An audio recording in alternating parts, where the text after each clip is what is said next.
আমার আসলে কথা বলার খুব একটা ইচ্ছা ছিল না, কিন্তু গতবার ওমরায় যে মানুষের কাছে আল্লাহর ঘরে কথা বলে এসেছিলাম যে তাদের কথা বলবো। আমরা আমাদের যারা বিদেশ থেকে টাকা পাঠান আমরা তাদেরকে রেমিটেন্স যোদ্ধা বলি। 71 সনে যারা দেশ স্বাধীন করেছিলেন তাদের বলতাম মুক্তিযোদ্ধা। তারা দেশ দিয়ে গেছেন বঙ্গবন্ধুর নেতৃত্বে, আর দেশের অর্থনীতিকে সবচেয়ে সবল রেখেছেন এই রেমিটেন্স যোদ্ধারা।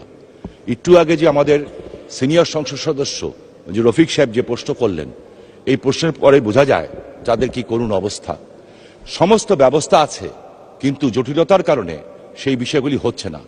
আমার প্রবাসী কল্যাণ মন্ত্রণালয়ের কাছে আমার বিনীত অনুরোধ থাকবে এবং জিজ্ঞাসা থাকবে, এই লোকগুলি যখন হাড় ভাঙা পরিশ্রম করে 40-50 ডিগ্রি সেলসিয়াস বিশেষ করে মিডল ইস্টে কাজ করে, তারপরে সে টাকা পাঠায় এবং আমরা দেশে ভালো অবস্থায় থাকি, তাদের পরিবারও ভালো অবস্থায় থাকে, এবং মাননীয় প্রধানমন্ত্রী এই কথাটা বারবার বলেন। সেইখানে তারা যখন দেশে ফিরে, বিশেষ করে এয়ারপোর্টে তাদেরকে যেভাবে হ্যাস্তন্যস্ত করা হয়, আমার কাছে মনে হয় যে সেটা বন্ধ হওয়া উচিত, এবং এই মন্ত্রণালয় থেকে নির্দিষ্ট ভলেন্টিয়ার সৃষ্টি করে তারা যাতে একজন ভিআইপি হিসাবে এই দেশে প্রবেশ করতে পারে, সম্মান নিয়ে প্রবেশ করতে পারে, সেই বিষয়ে কোনো ব্যবস্থা গ্রহণ করবেন কিনা, করলে কবে নাগাদ করবেন? আপনাকে ধন্যবাদ মাননীয় স্পিকার।